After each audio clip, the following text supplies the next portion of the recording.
Breaking news, civic ভলেন্টিয়ারদের জন্য জারি হলো আরও কড়া নির্দেশিকা, এবার নজরে গাড়ি ও motorcycle. Hello guys everyone and welcome back to my channel. তো আমার সুদীপ দেশে তোমার স্ট্রিট ব্লগস পুরো আমার সাথে স্বাগত, নমস্কার। আশা করি তোমার সবাই খুব ভালো আছে আর আমি খুব ভালো আছি, আমি সাথে স্বাগত, নমস্কার। তো আজকের ভিডিওটা থাম্বনেল টাইটেল থেকে তো বুঝে গিয়েছে যে সিভিক ভলেন্টিয়ারদের জন্য জারি হলো আরও কড়া নির্দেশিকা। তো সিভিক ভলেন্টিয়ারদের জন্য জারি হলো আরও কড়া নির্দেশিকা, এবার নজরে গাড়ি ও মোটরসাইকেল। তো সেটাই আপনাদের সাথে বিস্তারিতভাবে আলোচনা করবো যে নির্দেশিকা কী জারি করলো। তো আমার চ্যানেলকে সাবস্ক্রাইব করতে হবে, চ্যানেল সাবস্ক্রাইবার বেল আইকনটা। তো ভিডিওটা শুরু করার গায়ে আপনাদের একটা কথা বলতে চাই যে সিভিক ভলেন্টিয়ারদের জন্য জারি হলো আরও কী কড়া নির্দেশিকা, সেটা আপনাদের সাথে বিস্তারিতভাবে আলোচনা করবো। তো এবার নজরে গাড়ি ও মোটরসাইকেল কেন, সেটা আপনাদের সাথে বিস্তারিতভাবে আলোচনা করবো, ঠিক আছে? তো বেশি কথা না বলে স্টোরি। তো গাইজ আমি আছি একটু স্ক্রিনের সামনে দেখতে পাচ্ছেন সিভিক ভলেন্টিয়ারদের জন্য জারি হলো আরও কড়া নির্দেশিকা। সিভিক ভলেন্টিয়ারদের কী নির্দেশিকা জারি হলো সেটা দেখুন। এবার নজরে গাড়ি মোটর বাইক, এবার নজরে গাড়ি ও মোটর বাইক। কলকাতা রাজ্য পুলিশের সহকারী হিসেবে সিভিক ভলেন্টিয়ার দীর্ঘদিন ধরেই কাজ করে আসছেন, মানে পুলিশের সাথে কাঁধে কাঁধে মিলে সিভিক ভলেন্টিয়ার অনেকদিন ধরেই কাজ করে আসছেন। তবে তাদের কাজের পরিমণ্ডল কতটুকু তা নিয়ে বিভিন্ন সময় প্রশ্ন তুলতে দেখা যায় বিভিন্ন মহলে, ঠিক আছে? তো তাদের পরিমণ্ডলের বাইরে তাদের অনেক কাজ করতে দেখা যায়, এবং সেগুলো আইন বিরোধী বলে গণ্য করা হয়ে থাকে। এসবের পরিপ্রেক্ষিতে বিভিন্ন সময় মামলা হয়েছে আদালতে,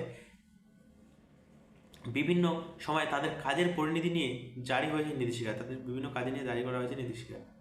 ঠিক সেই রকমই এবার সিভিক ভলেন্টিয়ারদের মোটর বাইক ও গাড়ি নিয়ে নির্দেশিকা জারি করলো লালবাজার। মোটরসাইকেল ও গাড়ি নিয়ে তাদের নির্দেশিকা জারি করলো লালবাজার। তো দেখুন কী জারি করলো লালবাজার মোটর বাইক ও মোটরসাইকেল নিয়ে, গাড়ি নিয়ে।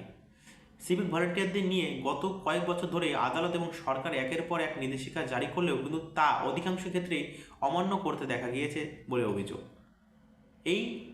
এরই মধ্যে আরজিকর কাণ্ড ও গত কয়েকদিন ধরে রাজ্যে ঘটে যাওয়া একের পর এক ঘটনা সিভিক ভলেন্টিয়ারদের নিয়ে নানান প্রশ্ন মুখে শুরু করেছেন। এসবের পরিপ্রেক্ষিতে এবার লালবাজার নতুন করে নির্দেশিকা জারি করল। লালবাজার কী নতুনভাবে নির্দেশিকা জারি সেটা আপনাদের সাথে বিস্তারিত আলোচনা করে দেখুন।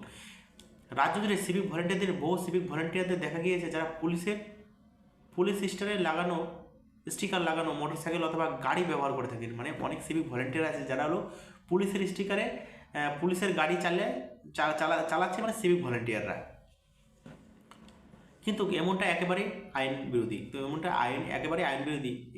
এরই পরিপ্রেক্ষিতে লালবাজার এবার নতুন করে নির্দেশিকা জারি করে স্পষ্টভাবে জানিয়ে দিয়েছেন, মানে লালবাজার নির্দেশিকা জারি করে স্পষ্টভাবে জানিয়ে দিয়েছেন কলকাতা পুলিশের কোনো সিভিক ভলেন্টিয়ার পুলিশের মোটরবাইক ব্যবহার করতে পারবেন না ডিউটি করার সময়। মানে পুলিশের মোটরসাইকেল কোনো সিভিক ভলেন্টিয়ার ডিউটি চলাকালীন ব্যবহার করতে পারবে না।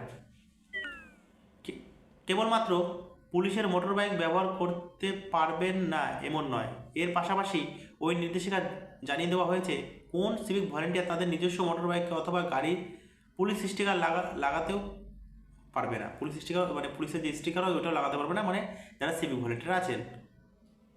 লালবাজারের তরফ থেকে মৌখিকভাবে এমনটাই সমস্ত থানাকে জানানো হয়েছে লালবাজারের তরফ থেকে।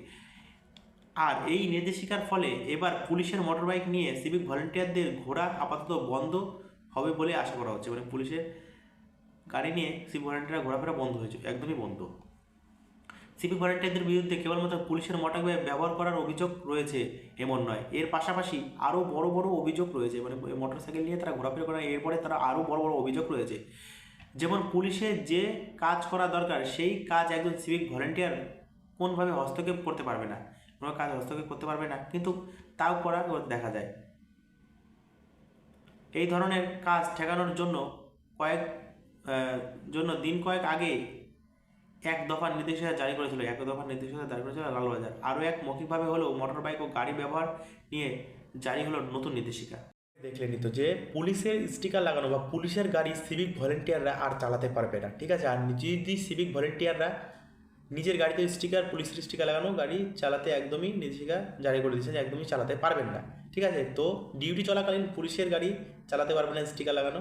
তো এটা একটা খুবই ভালো হয়েছে, ঠিক আছে? কারণ কি এটা একটা মানে আইন বিরোধী, ঠিক আছে? তো এটা একটা আমি কথা বলতে পারবো যে খুবই ভালো করেছে। তো আজকের ভিডিও এখান থেকে শেষ করছি, আর দেখাচ্ছি নেক্সট ভিডিওতে।